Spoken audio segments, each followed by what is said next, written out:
आइए अब हम देखते हैं कि जो टेरिडोफाइट्स हैं उनके जो 4 विभाग या डिवीज़न हैं उनके मुख्य लक्षण क्या क्या होते हैं।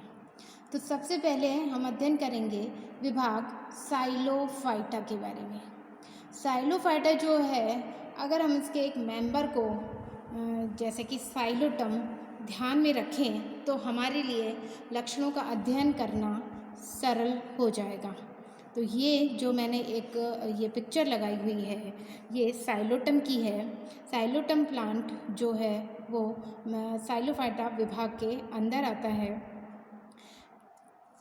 पहला जो इसका लक्षण है, जो टेरिडोफाइट्स होते हैं उसमें बीजाणुद्भिद और युग्मकोद्भिद 2 पीढ़ी पाई जाती है और दोनों ही जो होते हैं वो स्वतंत्र पादप होते हैं। सबसे पहले बीजाणुद्भिद के बारे में देखें तो बीजाणुद्भिद जो होता है वो जड़ रहित होता है, लेकिन इसमें प्रकंद या प्ररोह और मूलाभास पाए जाते हैं।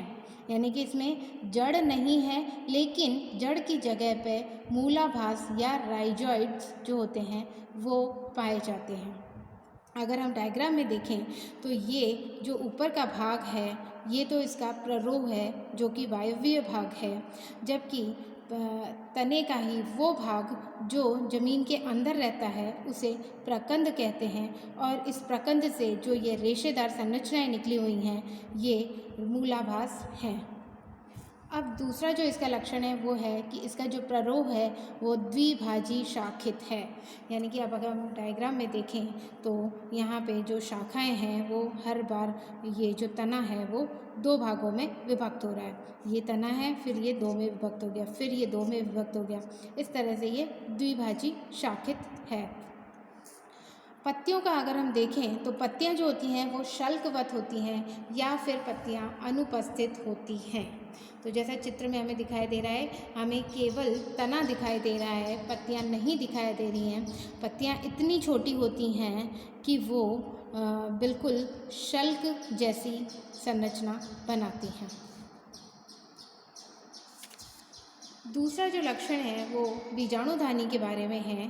तो बीजाणुधानी अगर हम देखें तो साइलोफाइटा के अंदर बीजाणुधानियाँ जो होती हैं वो शाखाओं पर लगी रहती हैं और ये बीजाणुधानी एकल, द्वि या त्रिसंयुज रूप में पाई जाती हैं। यानी कि नंबर 1 बीजाणुधानियाँ जो है वो शाखाओं पर लगी हुई हैं और नंबर 2 एक या तो अकेली होगी या 2 या 3 बीजाणुधानियाँ जो है आपस में संयुक्त होकर सिन बीजाणुधानी या सिनेंजियम का निर्माण करती हैं। तो यहाँ पे ये जो लगे हुए हैं ये बीजाणुधानी है जो पत्तियों के अक्ष में लगे हुए हैं और साथ ही ये शाखाओं पर लगी हुई हैं। तीसरा जो पॉइंट हमें ध्यान रखना है वो ये देखना है कि साइलोफाइटा में द्वितीयक वृद्धि अनुपस्थित होती है। वैस्कुलर सिस्टम पाया जाता है, जाइलम फ्लोएम दोनों उपस्थित होते हैं, लेकिन इसमें द्वितीयक वृद्धि नहीं पाई जाती है। किसी प्रकार की कोई कैम्बियम उपस्थित नहीं होती है। संवहन तंत्र जो होता है वो ठोस रंभ होता है, यानी कि प्रोटोस्टील प्रकार का होता है। डायग्राम में अगर हम देखें तो ठोस रंभ का मतलब ये है कि अंदर की तरफ जाइलम का पूरा एक गोलाकार स्ट्रैंड है और उसको घेरे हुए फ्लोएम का स्ट्रैंड पाया जाता है। जाइलम के अंदर वाहिकाएं नहीं पाई जाती हैं और फ्लोएम के अंदर सह कोशिकाओं का अभाव होता है। बाकी सभी तत्व जैसे कि जाइलम के अंदर वाहिनिकाएं और फ्लोएम के अंदर, तो यहाँ पे हमने देखा कि जो वैस्कुलर स्ट्रैंड है उसमें वेसल्स एंड कंपेनियन सेल्स,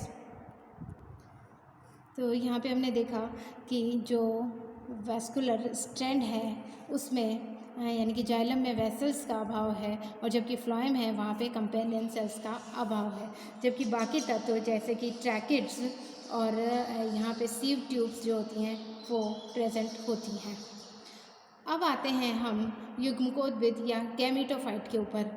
तो साइलोफाइटा का जो युग्मकोद्भिद होता है वो कलरलेस यानी कि रंगहीन होता है, बेलनाकार या सिलिंड्रिकल होता है, कभी कभी इसमें ब्रांचेस पाई जाती हैं और ये सैप्रोफिटिक होता है।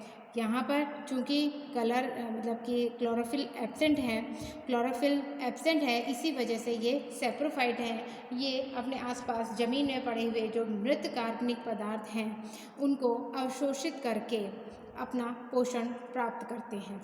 साथ ही जो गैमीटोफाइट है उसका डेवलपमेंट एक्सोस्पोरिक होता है, यानी कि स्पोर से बाहर गैमीटोफाइट का डेवलपमेंट हो रहा है। साइलोटम जो होता है या साइलोफाइटा के जो मेंबर्स होते हैं वो सभी समबीजाणुक होते हैं, यानी इसमें जो बीजाणु बनते हैं वो सभी एक ही प्रकार के होते हैं। साथ ही बीजाणुधानी का जो डेवलपमेंट है वो यूस्पोरेंजिएट यानी कि एक समूह में जो कोशिकाएं होती हैं वो बीजाणुधानी के निर्माण में भाग लेती हैं। अब ये जो गैमीटोफाइट है, इस गैमीटोफाइट के ऊपर नर व मादा जननांग यानी कि पुंडधानी व स्त्रीधानी दोनों लगते हैं। तो अगर हम पुंडों की बात करें तो साइलोफाइटा के अंदर जो पुंडों या एंथेरोजॉइड होते हैं वो मल्टीसीलिएट या बहु कशाभिक होते हैं। स्त्रीधानी की अगर हम बात करें तो साइलोफाइटा के अंदर जो स्त्रीधानी होती है उसमें एक अंडकोशिका, एक वेंटर कैनाल सेल और 2 नेक कैनाल सेल या फिर द्विकेंद्रीय एक नेक कैनाल सेल उपस्थित होती है। अब हम देखेंगे जो विभाग है लाइकोफाइटा उसमें क्या क्या कैरेक्टर होते हैं। तो इसका जो बीजाणुद्भिद होता है वो जड़, तना व पत्तियों में विभेदित होता है। साथ ही जो पत्तियां हैं वो लघुपर्णी हैं, तने में लघुपर्णी है और पत्ती के ऊपर मध्य शिरा उपस्थित है लेकिन वो अशाखित है। पत्तियों में लिग्यूल उपस्थित या अनुपस्थित हो सकते हैं, जैसे कि जो लिग्यूलोफाइटा के मेंबर हैं, लिग्यूलोप्सिडा के मेंबर हैं उसमें लिग्यूल उपस्थित होता है, जबकि ई लिग्यूलोप्सिडा जो है उसमें लिग्यूल अनुपस्थित होता है। लिग्यूल ऐसी संरचना होती है जो पत्ती के कक्ष में पाई जाती है और ये जीभिकाकार संरचना होती है। ये जो मैंने पिक्चर लगा रखा है ये सेलेजिनेला का है। सेलेजिनेला जो प्लांट होता है इसमें ये देखिए ये पत्तियां लगी हुई हैं, ये बहुत छोटी छोटी पत्तियां हैं लेकिन साइलोफाइटा से थोड़ी बड़ी हैं। साथ ही जो पत्तियां होती हैं वो ग्रीन होती हैं और ये जो तना है, तने में विभाजन अनियमित है, यानी कि इसमें ऐसा नहीं है कि केवल द्विभाजी शाखा ही है, किसी भी जगह से या कहीं से भी शाखाएं निकल सकती हैं और इसमें जड़ पाई जाती है। बीजाणुधानी की अगर हम बात करें तो जो बीजाणुधानी होती हैं वो पत्तियों के कक्ष में लगी रहती हैं और शाखाओं के शीर्ष पर जो पत्तियां होती हैं उनके कक्ष में स्पेसिफिकली ये लगती हैं और वो सभी पत्तियां आपस में संकुचित होकर एक शंकु के रूप में कोन या स्ट्रोबिलस का निर्माण करती हैं। लाइकोफाइटा के अंदर जो बीजाणु होते हैं या तो वो पादप समबीजाणु हो सकते हैं या विषम बीजाणु हो सकते हैं।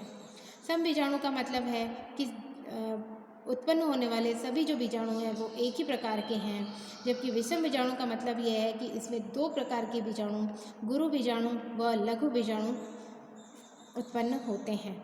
बीजाणुधानी का जो डेवलपमेंट है वो यूस्पोरेंजिएट प्रकार का होता है। अब अगर हम द्वितीयक वृद्धि की बात करें तो द्वितीयक वृद्धि लाइकोफाइटा विभाग में भी अनुपस्थित होती है। केवल आइसोइटीज एक ऐसा मेंबर है जिसमें कुछ मात्रा में द्वितीयक वृद्धि पाई जाती है। रंभ की बात करें तो रंभ जो होता है वो प्रोटोस्टील, एक्टिनोस्टील, प्लेक्टोस्टील किसी भी प्रकार का हो सकता है। प्रोटोस्टील का मतलब है कि गोलाकार वैस्कुलर स्ट्रैंड उपस्थित है। प्लेक्टोस्टील का मतलब है कि ताराकार यानी कि तारे की आकृति में जाइलम का स्ट्रैंड उपस्थित है। एक्टिनोस्टील का मतलब है तारे की आकृति में जाइलम स्ट्रैंड उपस्थित है, जबकि प्लेक्टोस्टील के अंदर पट्टियों के रूप में जाइलम स्ट्रैंड पाया जाता है। साथ ही इसमें किसी भी प्रकार का कोई लीफ ट्रेस नहीं पाया जाता है। लीफ ट्रेस का मतलब है कि जो तने का वेस्कुलर स्ट्रैंड है वहाँ से, यानी कि तने से जब पत्तियाँ निकलती हैं तो पत्तियों के अंदर जो वेस्कुलर स्ट्रैंड बनता है वो तने के वेस्कुलर स्ट्रैंड से कनेक्टेड होता है, और जहाँ पर ये तने के वेस्कुलर स्ट्रैंड से कनेक्टेड होता है वहाँ पर एक गैप छोड़ देता है जो कि लीफ गैप कहलाता है, और पत्ती की तरफ जाने वाला वेस्कुलर स्ट्रैंड जो होता है वो लीफ ट्रेस कहलाता है। तो लाइकोफाइटा में लघु पर्णी जाती है और इसमें किसी प्रकार का कोई लीफ ट्रेस नहीं पाया जाता है। युग्मकोद्भिद की अगर हम बात करें तो जो होमोस्पोरस जातियाँ यानी कि समबीजाणुक जातियाँ हैं उसमें एक्सोस्पोरिक यानी कि स्पोर या बीजाणु के बाहर युग्मकोद्भिद का डेवलपमेंट होता है। गैमेटोफाइट जो होता है वो ग्रीन होता है और साथ ही ऑटोट्रॉफ होता है। ग्रीन होने की वजह से इसमें क्लोरोफिल उपस्थित है और क्लोरोफिल प्रकाश संश्लेषण द्वारा अपना भोजन बना लेता है। हेट्रोस्पोरस जो जातियाँ हैं उसमें जो गैमेटोफाइट होता है वो एंडोस्पोरिक होता है, यानी कि वो इतना छोटा होता है कि वो एक स्पोर के अंदर ही परिवर्तित हो जाता है और ग्रीन होता है, साथ ही ऑटोट्रॉफ होता है। एंथेरोजॉइड की बात करें तो एंथेरोजॉइड मल्टीफ्लैजिलेट या बाइफ्लैजिलेट हो सकते हैं। सेलेजिनेला व लाइकोपोडियम में बाइफ्लैजिलेट, जबकि इक्विसिटम सेलेजिनेला व लाइकोपोडियम में बाइसीलिएट यानी कि द्विकशाभिक एंथेरोजॉइड पाए जाते हैं। आर्किगोनिया की अगर हम बात करें तो ये जो डायग्राम है वो मैंने लाइकोपोडियम और सेलेजिनेला के आर्किगोनिया का लगा रखा है। तो लाइकोपोडियम में हम देखते हैं कि लाइकोपोडियम में एग या अंडा और साथ ही वेंटर कैनाल सेल के अलावा जो नेक कैनाल सेल्स होती है उनकी संख्या टेरिडोफाइट्स में सबसे अधिक होती है, यानी कि जो लाइकोपोडियम है इसकी जो नेक है, स्त्रीधानी की जो नेक है वो पूरे टेरिडोफाइट्स में सबसे लंबी होती है और इनकी संख्या 6 से 12 तक हो सकती है। सेलेजिनेला में अगर हम देखें तो सेलेजिनेला में एक एग सेल, एक वेंटर कैनाल सेल और एक ही नेक कैनाल सेल पाई जाती है, जिनको घेरे हुए ग्रीवा नाल कोशिकाएं पाई जाती हैं। अब हम देखते हैं कैलेमोफाइटा, आर्थ्रोफाइटा या स्फीनोफाइटा जो विभाग है उसके क्या कैरेक्टर हैं। तो सबसे पहले हम स्तंभ या तने पे आते हैं। तो इसका जो मुख्य लक्षण है वो ये है कि तने में पर्व एवं पर्व संधियाँ पाई जाती हैं, साथ ही तने में उभार व खाँच पाए जाते हैं। इसी के आधार पर इसे आर्थ्रोफाइटा नाम दिया गया है, यानी कि संधित उपांग युक्त। ये भी एक लघुपर्णी विभाग है, यानी कि जो पत्तियां हैं वो काफ़ी छोटी होती हैं और स्तंभ पर चक्र के रूप में उपस्थित होती हैं। ये जो डायग्राम बना हुआ है इसमें आप देख सकते हैं कि स्पष्ट पर्व व पर्व संधियाँ हैं और साथ ही जो ये पत्तियां हैं वो चक्र में तने की जो पर्व संधि है वहाँ पर उपस्थित है। बीजाणुधानी की बात करें तो बीजाणुधानी जो है वो बीजाणुधानी धर की छत्रिकाकार डिस्क की निचली सतह पर पाई जाती हैं, यानी कि ये जो स्ट्रोबिलस या कोन है उस कोन के ऊपर बीजाणुधानी धर पाए जाते हैं और बीजाणुधानी धर की जो निचली सतह होती है वहाँ पर बीजाणुधानी उपस्थित होती हैं। ये सभी बीजाणु जो इसमें उत्पन्न होते हैं वो समबीजाणु होते हैं। साथ ही स्पोरेंजिया का जो डेवलपमेंट है वो यूस्पोरेंजिएट प्रकार का होता है। द्वितीयक वृद्धि की बात करें तो इसमें द्वितीयक वृद्धि अनुपस्थित होती है। जो वेस्कुलर स्ट्रैंड है वो प्रोटोस्टील या साइफनोस्टील प्रकार का होता है। साथ ही इसमें किसी प्रकार का कोई लीफ ट्रेस नहीं पाया जाता है। अब हम देखते हैं प्रोटोस्टील तो हमने देख लिया। अगर साइफनोस्टील की बात करें तो साइफनो का मतलब नाल रंभ, यानी कि इसमें जो जाइलम का जो स्ट्रैंड है उसके केंद्र में एक पित्त या मृतत्व की कोशिकाओं का समूह पाया जाता है, या फिर कभी कभी ये समूह अनुपस्थित भी हो सकता है, यानी कि एक नाल या गुहिका बनी हुई होती है। तो इस प्रकार का जो रंभ होता है उसे साइफिनोस्टील कहा जाता है। गैमेटोफाइट एक्सोस्पोरिक यानी कि बीजाणु के बाहर की तरफ उत्पन्न होता है, ग्रीन होता है और ऑटोट्रॉफ होता है। एंथेरोजॉइड की बात करें तो ये सभी मल्टीसीलिएट होते हैं। आर्किगोनिया की अगर हम बात करें तो आर्किगोनिया का ये डायग्राम है। इसमें ये देखिए कि एक एग सेल है, एक वेंटर कैनाल सेल है, साथ ही 2 नेक कैनाल सेल है, परंतु ये दोनों नेक कैनाल सेल जो होती है वो नौकाकार होती हैं और एक दूसरे के आसपास में उपस्थित होती हैं। अभी तक हमने देखा था कि नेक कैनाल सेल जो है वो ऊपर नीचे उपस्थित थी, जबकि यहाँ पे नौकाकार नेक कैनाल सेल जो है वो एक दूसरे के आसपास में उपस्थित है। ये जो पिक्चर है ये इक्विसिटम का पिक्चर है। अब आते हैं आखिरी फिलिकोफाइटा या टेरोफाइटा जो विभाग है उसके ऊपर। तो जो इसके जो मेंबर होते हैं वो बहुवर्षीय होते हैं। अभी तक जो हमने अध्ययन किए उसमें सभी 1 वर्षीय थे, ये बहुवर्षीय होते हैं। साथ ही इसमें पत्तियां, प्रकंद व जड़ पाई जाती है। पत्तियां जो हैं वो गुरुपर्णी हैं। गुरुपर्णी का मतलब पत्तियां काफ़ी बड़ी होती हैं और संयुक्त यानी कि पिच्छाकार संयुक्त पिन्नेटली कंपाउंड लीव्स होती हैं। साथ ही लीव की जो सतह होती है उसके ऊपर रोम उपस्थित होते हैं और ये सिर्सिनेट वर्नेशन। सिर्सिनेट वर्नेशन का मतलब है कि पत्तियां जब प्रकंद के सतह से निकलती हैं तो वो कुंडलित रहती हैं, और जब ये कुंडलित रूप खुल जाता है तो ये पत्तियां पूरी तरह से एक्सपांड हो जाती हैं। बीजाणुधानियों की बात करें तो बीजाणुधानियाँ जो हैं वो पत्तियों की निचली सतह पर लगी रहती हैं और पत्तियों की सतह का जो किनारा होता है वो इंड्यूशम के रूप में इन्हें सुरक्षा प्रदान करता है। बीजाणुधानियाँ सम या विषम प्रकार की यानी कि सम बीजाणु या विषम बीजाणु होती हैं। द्वितीयक वृद्धि अनुपस्थित होती है। स्टील प्रोटोस्टील, साइफिनोस्टील या डिक्टियोस्टील होता है। साथ ही इसमें लीफ ट्रेस पाया जाता है। डिक्टियोस्टील जो है वो नया प्रकार का स्टील है जो अभी तक हमने नहीं देखा था।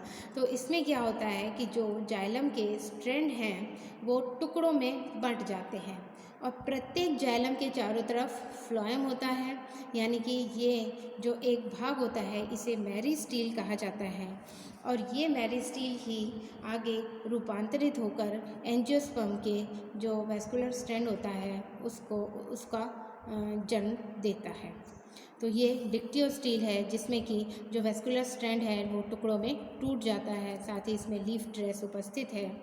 बीजाणुधानी की बात करें तो इनका डेवलपमेंट यूस्पोरिंजेट प्रकार का या लेप्टोस्पोरिंजेट प्रकार का हो सकता है। गैमेटोफाइट एक्सोस्पोरिक होगा, ग्रीन होगा और ऑटोट्रॉफ होगा, जबकि जो हेट्रोस्पोरस जातियाँ हैं उसमें गैमेटोफाइट एंडोस्पोरिक होगा और ग्रीन होगा। एंथेरोजॉइड की बात करें तो एंथेरोजॉइड मल्टीसीलिएट या बहुकशाभिक होते हैं और ये जो मैंने डायग्राम चिपका रखा है इसमें ये मार्शीलिया का है। मार्शीलिया में ये देखिए नीचे की तरफ ये जो तने का वो भाग जो ज़मीन के अंदर की तरफ ग्रो करता है उसे प्रकंद या राइजोम कहा जाता है। इससे नीचे की तरफ जड़ें निकल रही हैं जबकि ऊपर की तरफ पत्तियां हैं और ये जो पत्तियां हैं वो काफ़ी लंबी हैं। ये इनका पीटियोल है और ये इसका फलक है, यानी कि ये गुरुपर्णी है। आर्किगोनिया की बात करें तो आर्किगोनिया में एक बड़ी एग कोशिका, एक छोटी वेंटर कैनाल सेल या अंडा नाल कोशिका और एक ही नेक कैनाल सेल उपस्थित होती है जो चारों तरफ से एक जैकेट के द्वारा आवृत रहता है। तो ये थे कैरेक्टर जितने भी टेरिडोफाइटा के जो 4 विभाग हैं उनके मुख्य लक्षण।